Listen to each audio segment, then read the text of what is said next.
Shalom Roxane. Euh, Shalom, monsieur l'animateur. On peut dire que ça va, On peut dire que ça va. Sinon, effectivement. ça ne va pas tellement bien. Pas tellement bien. On peut le voir avec votre regard qui est assez sombre. Déjà, moi, je tiens à vous souhaiter la bienvenue sur ce plateau. Vous êtes chez vous à la maison. Le pasteur Tumo est juste en face. Et moi, je suis donc l'animateur de cette émission. Nous sommes ici pour vous écouter sans vouloir vous juger. À l'écoute de votre histoire, le pasteur Tumo, à la suite, donnera des conseils justement pour nous aider à repartir d'ici avec le sourire au visage et pour s'assurer justement que vous puissiez totalement dire que tout va bien. Je voudrais savoir comment est-ce que vous avez connu l'émission Point d'accord. Quelqu'un vous l'a recommandé ou est-ce que vous la suivez vous-même auparavant? Effectivement, l'émission m'a été recommandée par ma colocatrice actuelle. Voilà, c'est une amie avec qui je vis actuellement. D'accord. Et est-ce qu'on peut savoir la raison pour laquelle vous êtes ici? Qu'est-ce qui motive votre présence sur ce plateau? En fait, j'ai un problème de famille, voilà, qui me pèse sur le cœur là maintenant. Et ça n'a pas été facile.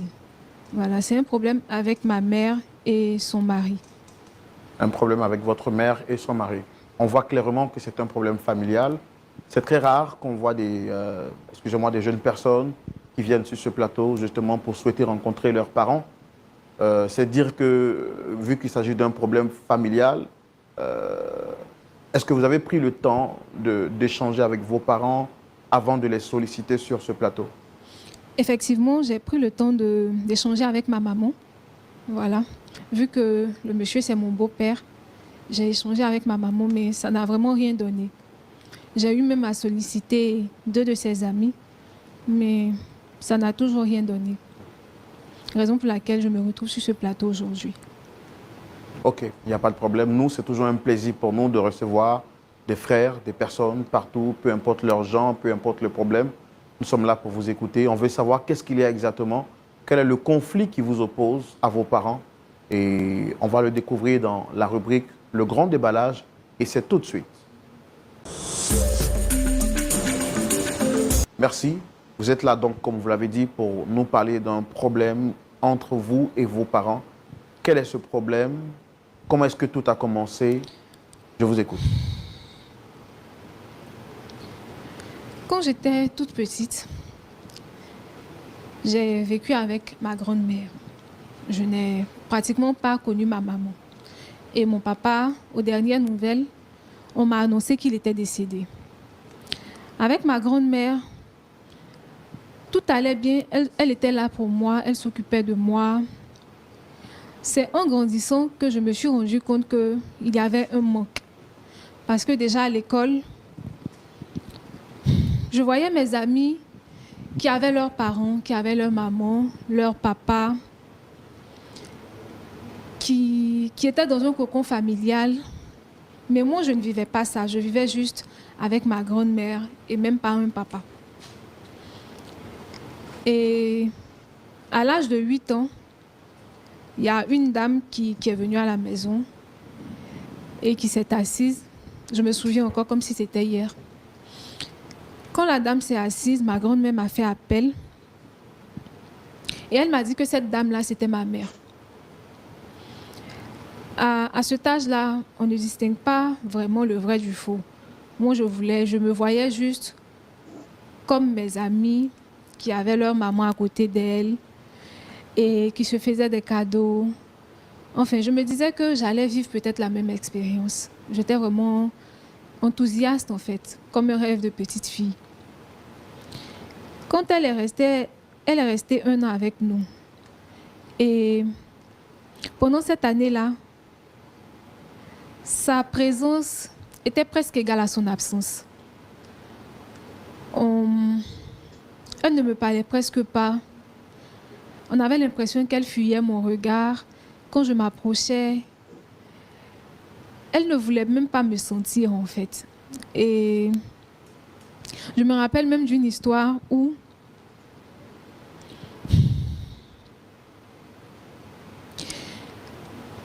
une fois à l'école, j'ai été première 2 fois de suite.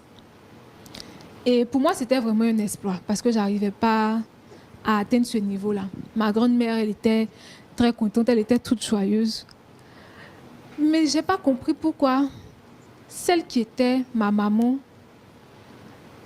n'a même pas souri, ne serait-ce qu'un tout petit peu. Il n'y avait rien même dans son regard qui montrait qu'elle était contente. À peine même si elle m'avait félicité. Bon. Après ça, elle s'en est allée encore. Je ne sais pas où, mais je ne l'ai plus revue après ça. Donc c'est comme si, avec ma maman, je suis restée juste pendant 1 an. Et quand elle est partie, je suis toujours restée avec ma grand-mère, qui malheureusement, à mon adolescence, a eu un souci de santé et s'en est allée. Lorsque ma grand-mère est décédée, par la grâce de Dieu, les voisins étaient là. Et ces voisins-là, à qui je dis vraiment merci aujourd'hui, ils se sont occupés de moi comme si j'étais leur propre enfant. Et il y avait des loyers, il y avait des impayés de loyers. Et je ne pouvais vraiment pas rester dans la maison. Ils se sont chargés de régler le loyer impayé. On a essayé de vendre des choses de la maison et ils m'ont recueilli chez eux. Je suis restée pendant un bon moment. Puis après, ils ont décidé ensemble, c'était un couple, ils ont décidé qu'ils ne pouvaient pas me garder vu que j'avais ma maman qui était toujours en vie, même si on ne savait pas où elle était. Ensemble, ils ont décidé de la rechercher. Heureusement, ils l'ont retrouvée. Voilà. Quand elle est venue, c'était comme si elle se sentait obligée de me prendre avec elle. C'est ainsi que j'ai laissé ma nouvelle famille pour partir avec ma maman. On va dire votre famille d'accueil, c'est ça? Effectivement, la famille d'accueil. Pour partir avec ma maman qui habitait déjà avec son mari. Lorsque je suis arrivée dans cette maison, honnêtement, j'étais heureuse. J'étais heureuse parce que je me disais que j'avais presque oublié ce qui s'était passé dans le temps, en fait. Et je me disais que là, je pouvais rattraper ce que je n'avais pas, en fait, et oublier ma grand-mère qui est décédée.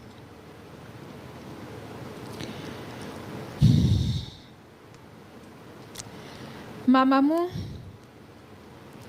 en vrai, elle a commencé à se comporter comme avant. Les premiers jours, c'était bien, je me sentais un peu bien, il y avait l'accueil, il y avait la chaleur.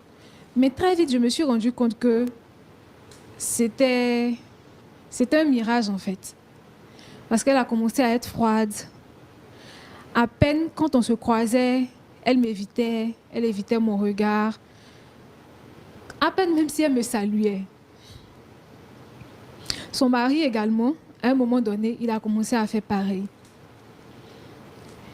Quand on se croisait dans la cuisine, à peine il me saluait qu'il partait. Lorsque, par exemple, au salon, je quittais les cours, que je venais m'asseoir, c'était comme si, je ne sais pas comment l'expliquer, mais tout de suite, il sautait de son fauteuil pour repartir dans la chambre. À un moment, je me demandais, mais qu'est-ce qui se passait? J'ai essayé d'en parler à ma maman. Je ne sais pas ce qui s'est passé, mais elle a fait comme si elle ne me comprenait pas. À un certain moment, son mari a commencé à me porter main. Il a commencé à me frapper et elle ne réagissait pas. C'est ainsi que j'ai appelé mes 2 tantes, ses 2 amies, tanti Aïcha et tanti Fatou, pour essayer de régler la situation. Mais là encore, même pour régler la situation, elle m'a dit devant ces 2 dames que si je n'étais pas d'accord avec son comportement dans sa propre maison, j'étais libre de partir là où je voulais. C'est ainsi que j'ai décidé de partir de la maison et je me suis retrouvée avec mon ami qui m'a parlé de l'émission Point d'accord. Je me suis dit, comme on a essayé déjà en famille de régler, ça n'a pas marché, ça serait peut-être une bonne idée de venir exposer le problème et chercher à les rencontrer, voir s'il y a une explication à tout cela. Parce que je ne comprends pas comment une maman peut traiter son enfant ainsi. Vous avez le sentiment de n'être pas aimé par votre mère? Effectivement. Pendant même que j'étais dans sa maison, quand je suis arrivée, comme j'ai dit au départ, tout allait bien. Donc moi, je me comportais comme la bonne fille, en fait. Parce que tu n'es pas venue chez les gens, tu es venue chez ta maman. Donc, en griffe, je m'appropriais la maison. Je faisais les corvées et tout. Mais je me suis rendu compte que en faisant les corvées, elle a même demandé à la servante de rentrer. Elle a chassé la servante et moi, j'ai pris la place de la servante. Du coup, je faisais toutes les corvées de la maison. Et en plus de ça, par moment, quand j'allais au cours, que je revenais peut-être 10 minutes plus tard que l'heure habituelle, elle me jetait des injures, comme si j'étais venue peut-être 4 heures plus tard. Sincèrement, je n'arrive pas à comprendre. Quand je regarde les autres foyers, ce n'est pas comme ça chez eux. Je ne comprends pas pourquoi elle se comporte ainsi, en fait. C'est ce qui m'emmène ici. D'accord, je comprends. Comment est-ce que vous avez vécu le départ de votre grand-mère? Cette étape-là, ça n'a pas été facile parce que déjà j'étais adolescente et je me sentais un peu livrée à moi-même. Heureusement que ce couple était là, nos voisins qui étaient là m'ont presque recueillie. Mais je ne me sentais pas vraiment chez moi en fait. C'était comme une invitée qui était dans une maison de personnes inconnues. On va dire, vous avez grandi sans avoir le sentiment d'être aimé par vos propres parents. Effectivement. Et votre père, vous ne l'avez jamais vu? Ma grand-mère m'a dit que mon papa, il était décédé. Donc vous ne l'avez jamais connu? Effectivement. Est-ce que vous avez des idées ou bien des soupçons du comportement de votre mère? Ce pourquoi elle ne vous aime pas en tant que sa propre fille? Sincèrement, je n'ai rien concernant ça parce que ma grand-mère n'en parlait pas. Quand je lui demandais, déjà à mon bas âge, quand je demandais à ma grand-mère, elle m'a dit que ma maman, elle avait voyagé, elle allait revenir. C'est avec ça, avec cette idée-là que j'ai grandi. Je ne savais pas que ma maman ne m'aimait pas. Pour moi, peut-être qu'elle avait voyagé, elle allait revenir à un moment donné. C'est lorsqu'elle est venue s'installer avec nous pendant une année que je me suis rendu compte que c'est pas ce que ma grand-mère me faisait croire en fait. Et là, aujourd'hui, vous êtes avec votre mère qui s'est remariée, c'est ça? C'est cela. Et vous dites que dans cette maison-là, vous ne vous sentez pas à l'aise parce que son mari vous bat.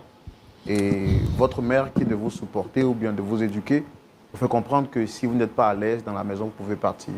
Est-ce que vous pensiez que c'est à cause de son mari qu'elle vous traite de la sorte? Je me dis d'une part, oui. D'une part, je me dis que ça peut être à cause de son mari. Parce que je ne comprends pas comment une femme abandonne son enfant pendant qu'elle est mariée et elle n'a même pas d'enfant dans le foyer. Pourquoi ne pas envoyer sa fille à côté d'elle depuis le début? Pourquoi laisser sa fille chez sa maman? Enfin, peut-être qu'elle a des réponses, mais je ne sais pas. Vraiment, c'est flou dans ma tête. Je n'en sais rien. C'est quand la dernière fois que vous avez vu votre mère? Ça fait pratiquement un mois. Elle m'a dit, c'est lorsque j'ai envoyé mes 2 tantes, et elle a dit que si je n'étais pas d'accord avec ses agissements, je pouvais partir de sa maison, tout simplement. Donc ça fait pratiquement un mois que j'ai quitté la maison. Et là, vous êtes avec une amie? Effectivement. Est-ce que depuis que vous êtes parti, elle a tenté de vous appeler pour prendre de vos nouvelles? Non. D'accord, il n'y a pas de problème. En tout cas, nous, on a fait tout ce qui est à notre pouvoir pour réunir sur ce plateau votre mère, également son mari. Pasteur Tchoumo, voici la situation à laquelle est confrontée la jeune dame Roxane, Oui. je l'appelais comme ça par respect. Elle dit qu'elle a grandi sans son père. On lui a dit que son père est décédé. Elle a connu sa mère que lorsqu'elle avait 8 ans, qui est restée avec elle qu'une seule année et qui a disparu par la suite. Après la mort de sa grand-mère, qui était son unique famille, elle a découvert qu'il y avait une famille qui était là, qui est devenue une famille adoptive pour elle. et par la suite qu'il a remise à sa mère qu'elle avait perdue de vue. Elle rentre dans ce foyer qui, de retrouver de l'amour, elle se sent rejetée. Frappée par le mari donc, de sa mère, elle décide donc de fuir et d'abandonner ce foyer-là, qui pour elle est un foyer de feu, au lieu d'être un foyer d'amour. Désemparée, elle vient sur notre plateau pour qu'on puisse essayer de raisonner sa mère et lui dire qu'elle n'a plus d'autre famille à part elle seule. C'est ça. Est-ce qu'on peut la recevoir, pasteur? Bien sûr. Public, on reçoit monsieur et madame Bébo, s'il vous plaît.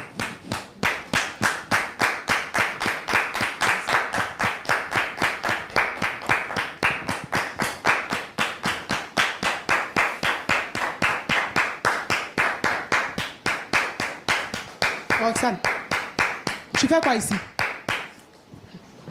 Aïe. Tu fais quoi ici? Installez-vous, s'il vous plaît. Installez-vous.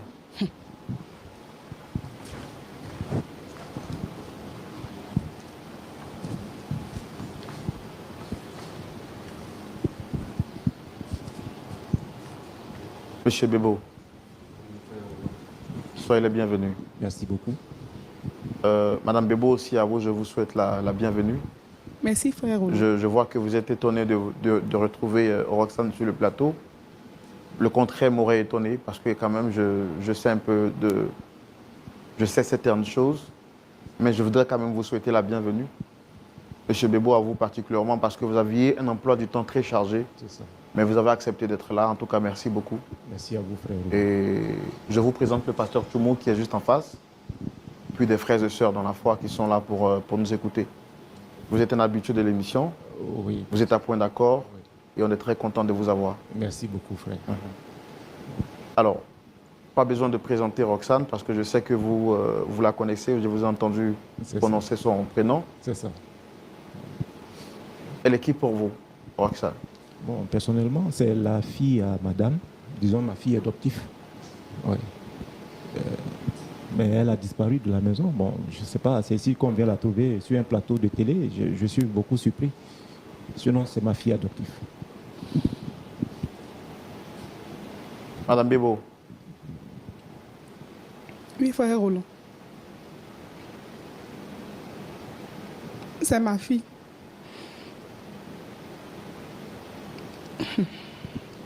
Roxane, tu vas rester éternellement une honte pour moi, c'est ça? Ici encore, maman. Encore ici, tu vas me dire des méchancetés. Non, je pense que vous allez vous calmer. Nous sommes sur un plateau télé quand même. Ah, vous aussi. Chérie, il faut te calmer pour qu'elle nous dise pourquoi elle nous a convoqués sur ce plateau. Et tu ne vas pas pleurer. Tu ne sais même pas pourquoi elle t'a fait venir ici. Calme-toi. Roxane n'a jamais de bonnes surprises. Je sais que c'est encore une de ces surprises désagréables. Non. Surprise désagréable. Je pense que tu dois te calmer parce que tu ne sais pas la Vous surprise. venez comprendre Ça peut une être histoire. bonne surprise. Vous appelez ça surprise désagréable. Roxane, tu vas te calmer. Tu parles à ta maman. Calme-toi. Vraiment. Bon, c'est difficile déjà que je vois Madame Bébo qui est en larmes. Oui. Madame Bébo, est-ce que tout va bien entre vous et votre fille Roxane? Frère Roland, tout ne va pas bien entre ma fille et moi. Ma fille que vous voyez là, j'ai tout fait pour que sa vie soit parfaite. Mais les résultats qu'elle m'a toujours donnés sont ces résultats-là. Tu as fait quoi? Roxane, s'il te plaît. Roxane, tu ne te souviens pas de ce que j'ai fait pour toi? Qu'est-ce que tu as fait? Roxane, pour toi, moi j'étais servante chez certaines personnes. Chérie, C'est Tu vrai. comprends? J'ai travaillé dans des boulangeries. J'avais besoin d'une mère. Tu étais où? pourquoi? J'avais besoin de ta présence. Est-ce que j'avais besoin de ton argent? Roxane, Mes amis avaient leurs parents. Mes amis avaient un papa. Mes amis avaient une maman. Mes amis avaient des frères et soeurs. Toi, tu étais où? Roxane, c'est vrai que je n'étais pas présente en affection. Mais Roxane, je t'ai mis à l'abri du besoin en travaillant chez des gens.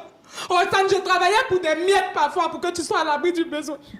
Et c'est ce que tu trouves à me dire aujourd'hui. Un enfant, là, il a besoin d'amour. Attends, Amour Roxane. de ses parents. Roxane, tu as quand même disparu. On te trouve sur un plateau. Dis-nous pourquoi tu nous as appelés ici. Tu vas pas discuter avec ta maman sur un plateau télé comme ça. D'accord. Tonton, j'ai compris. On va essayer de calmer les ardeurs. Oui. Alors tout à l'heure, vous venez de dire qu'elle a disparu. Oui, frère Roland. Ça fait combien de temps exactement que vous ne l'aviez pas vue? Je crois que ça fait maintenant 1 mois et demi, chérie. 1 mois et demi que je la cherche. Partout, je me promène dans tous les quartiers pour chercher. J'ai même affiché ta photo partout. Parce que je ne sais pas exactement où la trouver. Qu'est-ce qui s'est passé réellement avant qu'elle ne puisse fuguer? Bon, personnellement, je crois elle a eu des histoires avec sa maman. Parce qu'elle m'a porté main. Maman lui a demandé de ne pas... Attendez, je n'ai pas compris. Vous dites qu'est-ce qui s'est passé? Bon, il faut dire que ma fille a commencé à être insupportable à la maison. Et chaque fois que je lui... Aujourd'hui, ta fille. Mais... Roxane, la vérité que tu veux savoir, là, je vais finir par te la dire. Non, s'il te Tu plaît. comprends, je vais finir par te la dire. C'est pour ça qu'on est ici. Madame Bebo, s'il vous plaît, on va C'est se pour ça calmer. qu'on est ici. Roxane, s'il te plaît, Roxane, on va essayer de parler avec beaucoup de politesse. Il s'agit de maman. D'accord, je comprends tes blessures, mais avec beaucoup de politesse. Alors, Monsieur Bebo, vous nous dites qu'elle a quitté la maison, elle a fui la maison. C'est ça. Ça fait 1 mois et demi. J'ai cru entendre aussi qu'elle vous a porté main et qu'elle avait des agissements insupportables. On veut comprendre dans le détail qu'est-ce qu'elle fait, qu'est-ce qu'elle vous a fait, qu'est-ce que vous qualifiez de comportement insupportable. Bon, il faut dire que c'est une histoire qui est un peu longue, mais je vais juste vous résumer. Notre fille, elle vivait chez sa grand-mère. Parce que, il faut dire que c'est une longue histoire avant que je ne croise madame. Elle vivait déjà chez sa grand-mère. Et moi, après le décès de sa grand-mère, elle est revenue à la maison sous la recommandation de ma personne pour qu'elle reste avec nous. Puisque la fille de ma mère, de mon épouse, est ma fille. Je n'ai pas supporté qu'elle reste isolée et qu'elle se disperse partout et vive chez d'autres personnes inconnues. Donc j'ai demandé qu'elle vienne vivre avec nous à la maison. Mais lorsqu'elle est arrivée à la maison, il faut dire qu'elle avait... Excusez-moi de vous interrompre. Je voudrais demander à l'équipe technique, est-ce qu'on pourra avoir de quoi aider Dame Bebo à se plonger le visage?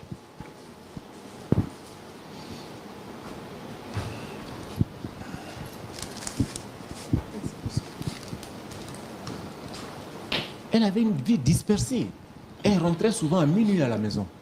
Et quand je l'interpelle par rapport à son comportement, il faut dire qu'elle s'enflammait. Elle n'avait aucun respect pour moi. Et une fois, quand je lui ai fait cette remarque, elle m'a porté main. Et là, ma femme n'a pas supporté ça. Et puisque ma femme a parlé, elle a dit que si c'est ainsi, je quitte la maison. Ma femme a dit, bon, si c'est comme ça, va, parce que je ne peux pas accepter que tu portes main à mon époux.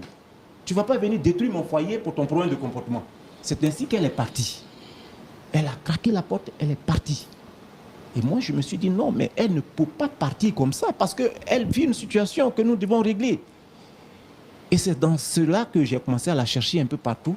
Et c'est sur ce plateau que je viens la trouver.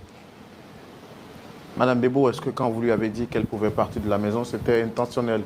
Souvent, les parents disent des choses sans le penser vraiment. Frère Roland, j'étais fatiguée de Roxane. Et il fallait que je fasse un choix. Roxane devait partir pour que j'aie la paix. Oh chérie, tu ne vas pas dire Maman, ça qu'est-ce ici? que tu appelles fatiguée? Roxane, je suis fatiguée de toi. Qu'est-ce que je t'ai fait pour que tu sois fatiguée? Roxane, Un parent ne peut pas être fatigué de son enfant. Un enfant que tu as porté 9 mois, tu dis devant une caméra que tu es fatigué de ton enfant. C'est possible ça? Roxane. À part moi, est-ce que tu as d'autres enfants? J'ai été adoptée peut-être? Roxane, ton insolence va me pousser à tout te dire. Faut me Roxane, dire. ton Parce que insolence moi, je va veux me pousser savoir, à parce tout que te je ne dire. comprends pas. Est-ce que tu sais ça, Je te Roxane? demande Je veux savoir parce que je ne Roxane, comprends pas. tu n'es pas le fruit de quelque chose de désiré. Madame, s'il vous plaît, calmez-vous. Chérie, Madame, mais pourquoi s'il vous plaît. Désiré? Madame, s'il vous plaît, essayez de vous calmer. Je comprends votre colère et essayez de vous calmer. Quelque chose. Non, Dame Roxane, on va se calmer, s'il vous plaît. On est ici pour trouver une solution, on va essayer de se calmer. Mais elle dit que je suis une chose. Chérie, qu'est-ce que tu veux dire par une chose? Maman, Roxane, la vérité, c'est pour ça que tu m'as jamais aimé. Roxane, la vérité, tu C'est pour l'as ça que tu m'as jamais aimé. paix. Roxane, Roxane. calme-toi. Tu penses que je suis une chose. D'accord, on va... C'est pour ça que calmez-vous. tu laisses ton mari me frapper. D'accord, calmez-vous. Est-ce qu'il est vrai que vous avez porté main à votre père, madame? Roxane? Monsieur, quand quelqu'un te frappe, tu dois rester sans rien faire. Pendant que ta maman, même elle est là et elle regarde ce monsieur-là te frapper. Et elle ne peut même pas lever le petit doigt. Moi, je vous pose une question. Est-ce que vous lui avez porté main, oui ou non? Il m'a frappé et je me suis défendue. La voilà qui est assise là. Il m'a frappé, je devais faire quoi, maman? Est-ce que vous trouvez normal, vous, en tant qu'une fille, de réagir, de porter main à une personne âgée que vous? Attends. Est-ce une manière pour vous de vous défendre? Ce n'est pas normal, Frère Roland. Frère frère Roland. Roland. S'il Frère vous plaît. Roland, Non, calme-toi. moi je crois que c'est moi qui dois Non, établir la chérie, vérité. on va- Pour que nous tous on soit en paix. Laisse-moi en venir. C'est pour cette Laisse-moi vérité-là en venir. que J'ai dit- moi aussi je suis ici. Roxane, est-ce que moi, t'ai-je une fois porté main? Nous sommes sur un plateau télé, mais il faut dire ce qui est vrai. T'ai-je une fois porté main? Est-ce que tu sais que tu portes une grossesse de 3 mois? Tu as quitté la maison, c'est pour ça que je te cherche, à cause de cette grossesse. Parce que l'auteur a quitté sa maison, on ne sait même plus où il est. On ne sait même pas où le trouver. J'ai dit à ta mère que je prends l'engagement de m'occuper de cet enfant. C'est pas ce que j'ai dit? Sur ce plateau télé, tu viens confirmer que moi, je t'ai porté main. Je ne me reconnais pas dans ces faits. Parce que quand il y a un litige entre ta maman et toi, c'est moi qui suis toujours là pour te supporter, pour que la paix règne dans cette maison, jusqu'à ce que tu me portes main. Mais tu ne vas pas dire des trucs comme ça quand même. Alors Roxane porte une grossesse, c'est ça? Elle porte une grossesse de 3 mois actuellement. Et l'auteur, on ne sait même pas la destination qu'il emprunte aujourd'hui. On ne sait même pas où il est.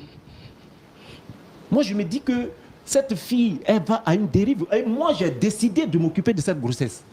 Donc, si je comprends bien, vous jouez votre rôle de père, père, bien sûr. pour l'empêcher de se perdre. C'est ça, Et par exactement. moment, en tant que père, vous la grondez quand elle sort du chemin. Voilà, c'est ce que j'ai fait.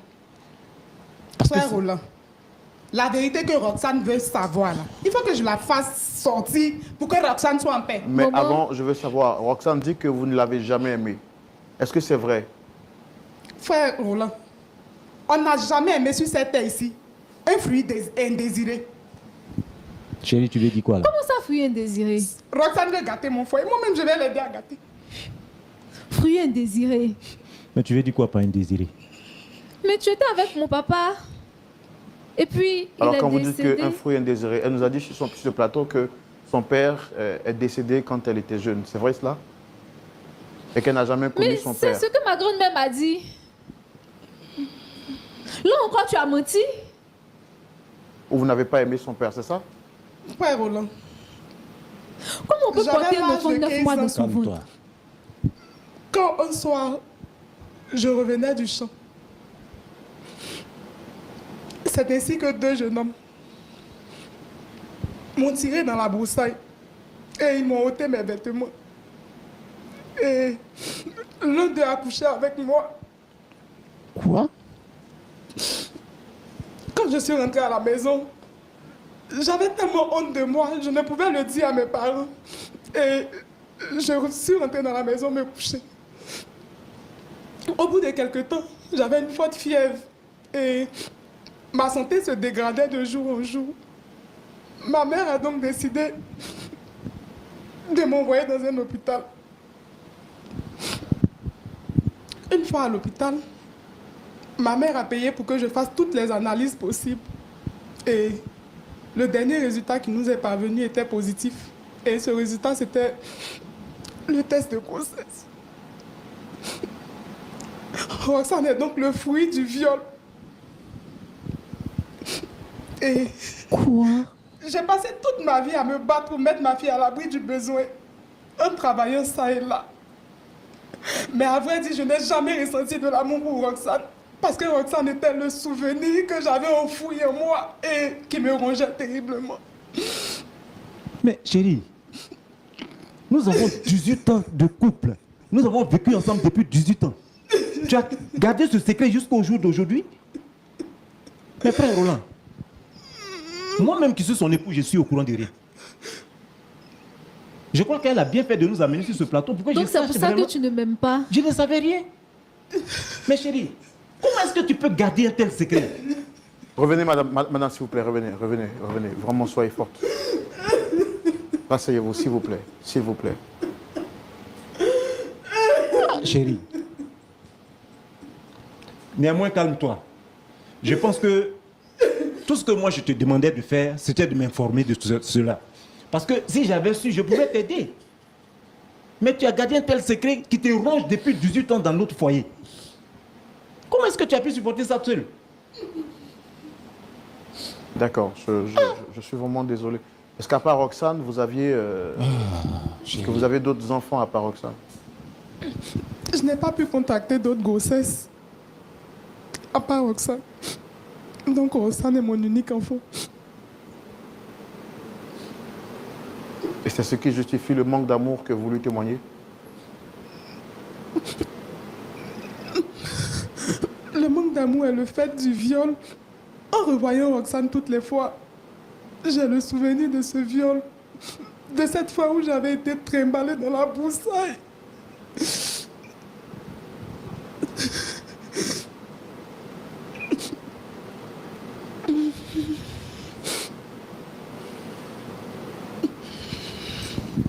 Oh Seigneur, ta grâce.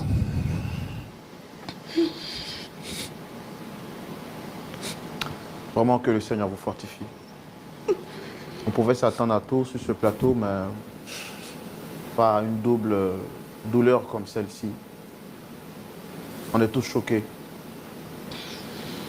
Et je compatis à la douleur de Roxane qui pensait n'avoir pas été éduquée avec la mort de sa mère et qui découvre sur ce plateau qu'elle est le fruit d'un viol. Vous également, M. Bebo, qui apprenez cela. C'est peut-être l'une des raisons pour laquelle votre femme ne vous donne peut-être pas des enfants. Et c'est très triste tout ce qu'on apprend sur ce plateau. Je vais me tourner vers le pasteur consultant Jean-Yves Tumo. J'ai plus de mots pour savoir qu'est-ce qu'il a à nous dire. On ne finira jamais d'être surpris, très chers téléspectateurs. Pasteur Tumo, je suis surpris. Je suis au bout de mes mots. Que nous dit la parole de Dieu face à une situation pareille? J'ai envie de vous entendre et ça sera dans la rubrique à la loupe de la parole.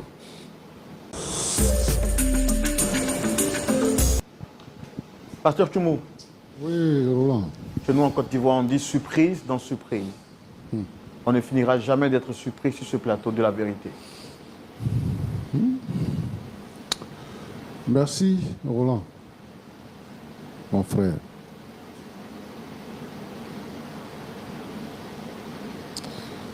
C'est une histoire, vraiment, qui nous fait de la peine. Beaucoup de peine. C'est une incompréhension. Les gens qui violent les femmes sont des méchantes personnes.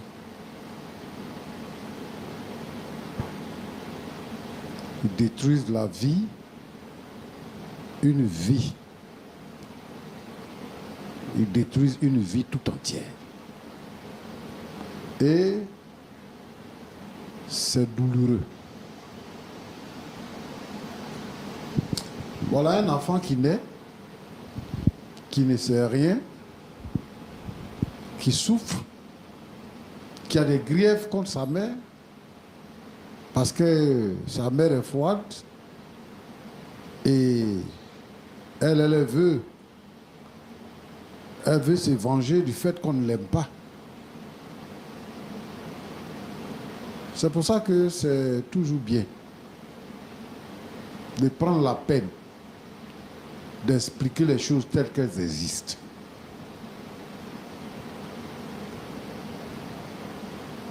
Si tu connais ton père, si ton père est brigand, si ton père est ivrogne, si ton père est malade mental, mais si tu connais ton père, tu connais la vérité, tu sais comment te situer. Mais si tu ne connais pas ton père, si on te raconte une autre histoire, alors que ce n'est pas la version, la vraie version, ça te donne d'autres idées. Mais avant de continuer, je voudrais m'adresser à Roxane. Roxane. Oui, pasteur. Merci d'être venu sur le plateau. La première chose que nous avons constatée, c'est que lorsque tu étais seul sur le plateau, tu t'es présenté comme une fille innocente qui subit une situation et qui ne comprend pas. Mais lorsque ta mère s'est présentée sur le plateau, tu te lèves contre ta mère comme si c'était ta rivale en discutant avec elle. Tu nous as dit ici que ton papa qui est là, il te frappe tout le temps à la maison. Et tu ne nous as pas dit que tu t'étais défendu une fois. C'est lui maintenant qui nous dit que c'est le contraire qui s'est produit. C'est toi qui lui as porté main. Peut-être que tu aurais dû demander à ta mère pour qu'elle t'explique pourquoi elle était froide avec toi. Tu n'avais pas besoin d'être violente.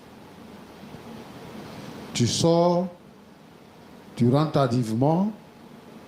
Qui va accepter que une grande fille comme ça, à la maison, sorte pour rentrer à minuit, 1h du matin? Et nous, on va laisser la porte pour que tu viennes rentrer pour dormir. Il faut dormir là où tu es parti, là. Il faut dormir là-bas. Maintenant, ce qui sort de ces sorties-là, c'est que tu es enceinte.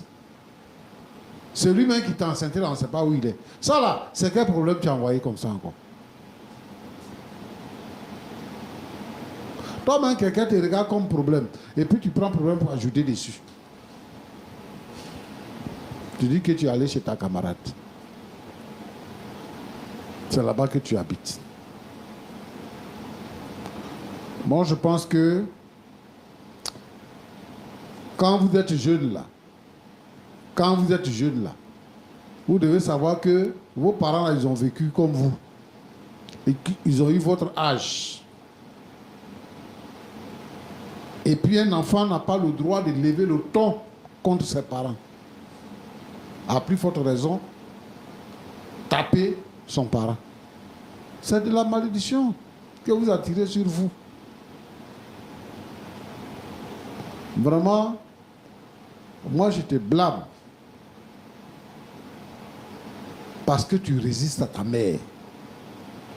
Parce que tu portes main à ton père adoptif. C'est pas bon. Tu ne dois pas faire ça. Mais pasteur, et quand il me frappe? Il faut fuir. Si tu frappes, il faut fuir. C'est ton papa. C'est avec ton papa tu vas te battre. C'est avec ton papa tu vas te battre. Non, pasteur. Voilà. C'est parce que tu fais quelque chose qui n'est pas droit. C'est pour ça qu'il te corrige. Donc tu dois fuir. Et demander pardon à ton père. Que de lui porter main et puis dire que, et s'il me frappe. Ça, c'est un raisonnement, ça, ma fille. Il faut arrêter pour toi, là. Mon frère. Oui, pasteur. Vraiment, je pense que tu es tombé dans quelque chose que tu ne maîtrises pas. En tout cas. Parce que sur le plateau ici, tu nous dis que ce que ta femme vient de dévoiler là, c'est maintenant que toi-même tu apprends. C'est ça, pasteur. Et que tu cherches ta fille, tu as même affiché sa photo pour la retrouver. C'est toi qui es la victime dans tout ça. Mais je voudrais te dire merci pour la maîtrise et pour le cœur paternel que tu as, pour le cœur d'un mari que tu as. Je veux que tu continues dans ce sens. Tu as d'autres enfants? Non, pasteur, c'est mon premier mariage. Oui. Et je n'ai pas d'autres enfants. Ok. Je pense que Dieu t'a donné une femme et il t'a donné un enfant. Parce que l'enfant là, quand tu lèves un enfant, quand il grandit, quand l'enfant devient quelqu'un, c'est toi qui es son père. C'est ça, pasteur. C'est toi qui es son père. Donc moi je voudrais te dire que nous sommes sur un plateau. Il y a des gens, quand ils sont en public, ils ont un comportement. Et puis quand ils sont en privé, ils ont un comportement. Moi, je ne veux pas que, en quittant le plateau, arrivé à la maison, tu puisses te venger de ta femme ou tu puisses te venger de ta fille. Moi, je veux que tu sois un père. Je veux que tu sois un mari. Je veux que tu sois un homme compréhensible. Je veux que tu sois un homme de paix. Comme toi-même tu l'as dit. Que le Seigneur te bénisse. Amen, pasteur. Amen. Madame. Oui, pasteur. Ok. Quand le frère Roland t'a posé la question, Si ça allait chez toi, tu as dit que non, que ça ne va pas, parce que tu as des problèmes avec ta fille. Mais tu vois que depuis le début, c'est toi qui as tout gâché. Tu n'as pas à voter. Quand ils t'ont violé et puis tu es tombé enceinte là, tu n'as pas à voter. L'enfant est né. Et pour nourrir, pour maintenir l'enfant en vie, pour soigner l'enfant, tu as commencé à faire des travaux pour que l'enfant puisse vivre et aller à l'école.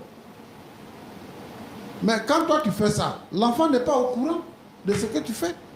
Qu'est-ce qu'elle voit? Elle ne te voit pas.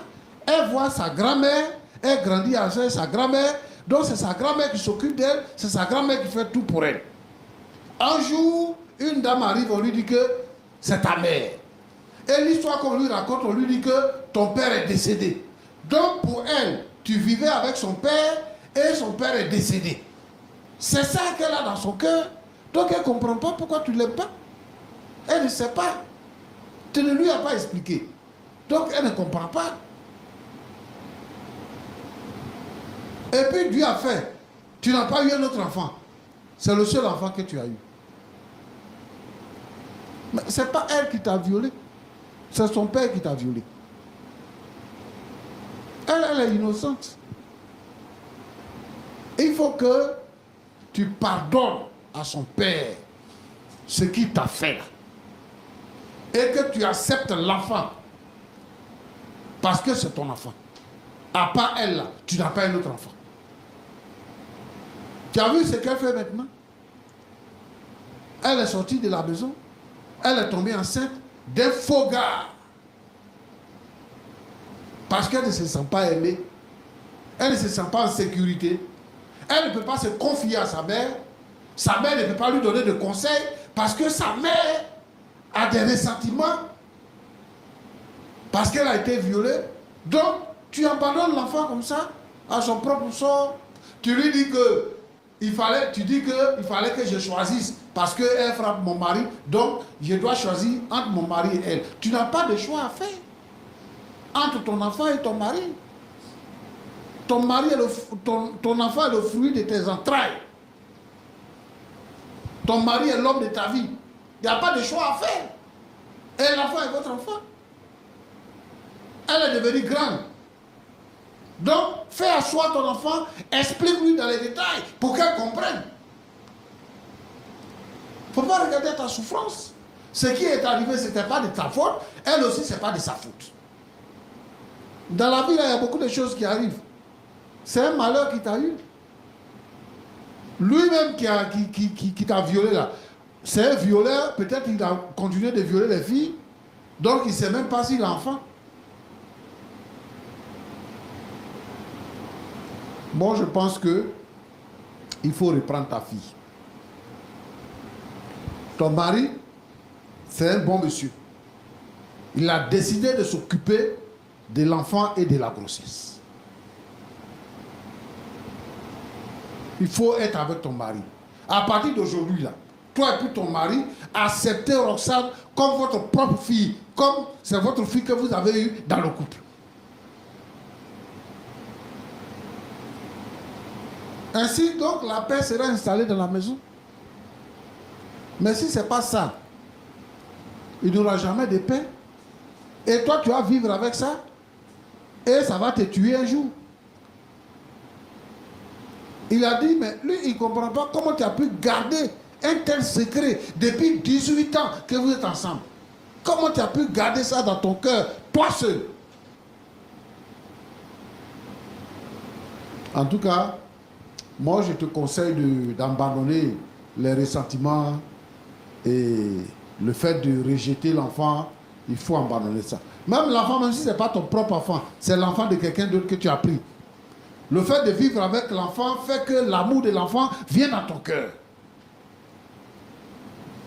Il faut reprendre ta fille. Il faut la reprendre. Il faut prendre ta fille comme ta propre fille. Pour qu'elle-même aussi, sa vie se stabilise. Sinon, elle ne va pas se stabiliser. Elle va tourner comme ça. Elle ne va pas se stabiliser. Frère Roland, Pasteur, moi je veux demander à tous les parents frustrés par des situations qui ne sont pas les bonnes situations, telles que le viol, et un père qui fait un enfant qui abandonne son enfant qui s'en va, alors qu'on le connaît et tout ça. Toutes ces situations-là. Les femmes souffrent. Les filles, là, elles souffrent. Depuis toujours. Tu enceintes une fille, et puis bon, elle vient te dire, tu m'as enceinté, tu dis, c'est pas moi. Qui l'a enceinté? Et la fille, elle va essuyer toutes les misères. Ses parents vont lui faire toutes les misères. Et quelquefois, elle est obligée d'abandonner ses études pour s'occuper de son enfant. Pour que l'enfant grandisse. Et il y en a, c'est quand l'enfant est grand maintenant, ils vont venir se présenter pour dire que c'est leur enfant qui a détruit une vie. Moi, je veux vraiment que les mères qui ont été frustrées, qui ont subi des situations, puissent changer de pensée. Yeah. Aimer le fruit de leurs entrailles. Les entretenir.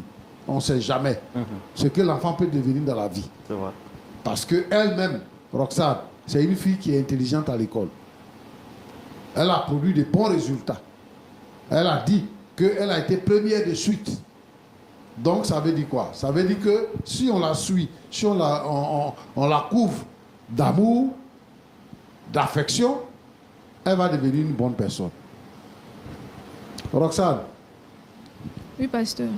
ce qui se passe, ce n'est pas la faute de ta mère. Toi-même, tu es une femme. Actuellement, tu es enceinte. Tu ne sais pas ce qui t'attend.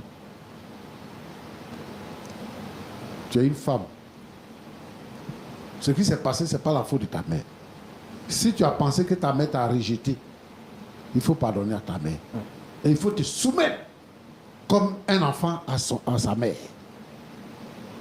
Et puis toi-même là, il faut redresser ta vie. Papillonner, sortir, la nuit, machin, tout ça là. Il faut laisser ça. Reviens à la maison. Il faut demander pardon à tes parents. Parce que tu arrives et tu leur causes des problèmes dans la maison. Tu sais ce qu'elle souffre dans son cœur? Il faut changer. Roland, voilà ce que je voulais dire.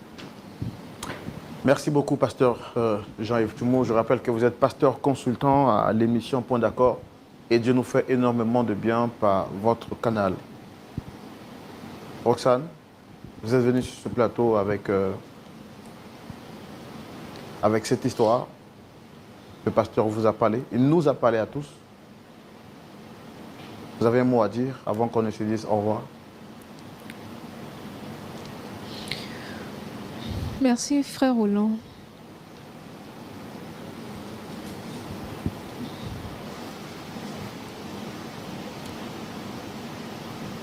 Tonton, Je ne suis pas ton tonton, je suis ton papa.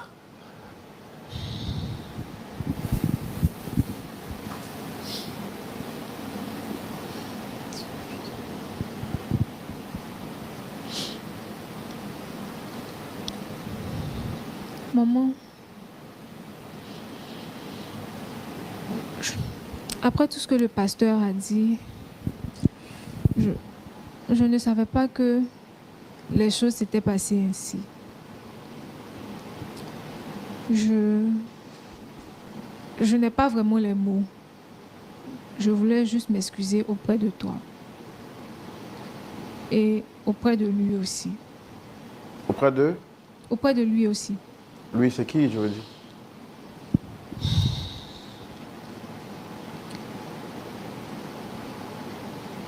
C'est mon papa.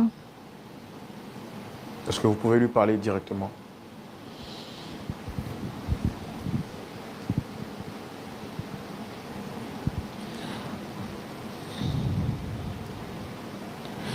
Papa, je voulais m'excuser auprès de toi et auprès de maman pour tout ce qui s'est passé.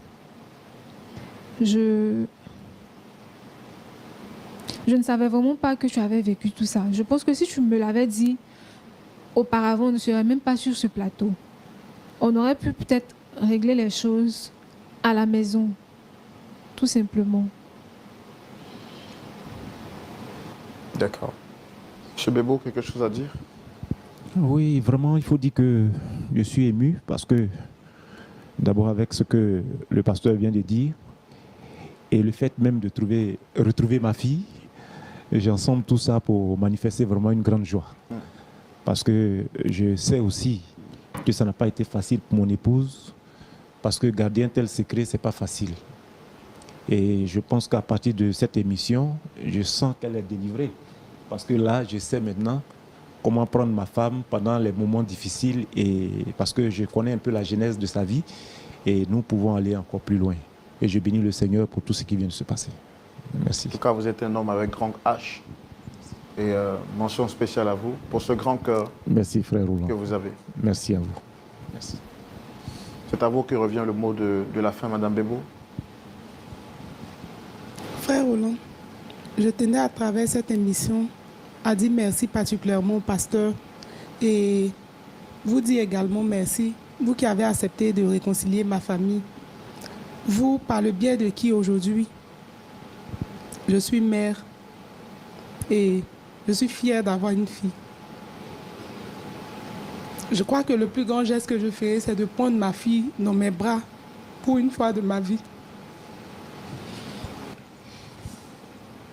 Public, est-ce qu'on peut rendre gloire au Seigneur? Wow.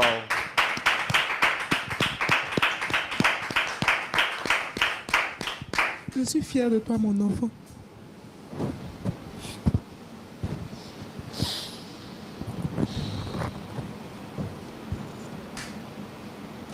Pasteur, je suis vraiment touché. Si je continue, je risque aussi, moi, de couler les larmes. Et je pense qu'on ne va pas s'effondrer en larmes sur ce plateau. On peut les recommander en prière, s'il vous plaît, pasteur. Merci notre Dieu et notre Père. Dieu tout-puissant. Dieu bon. Merci. Parce que Seigneur,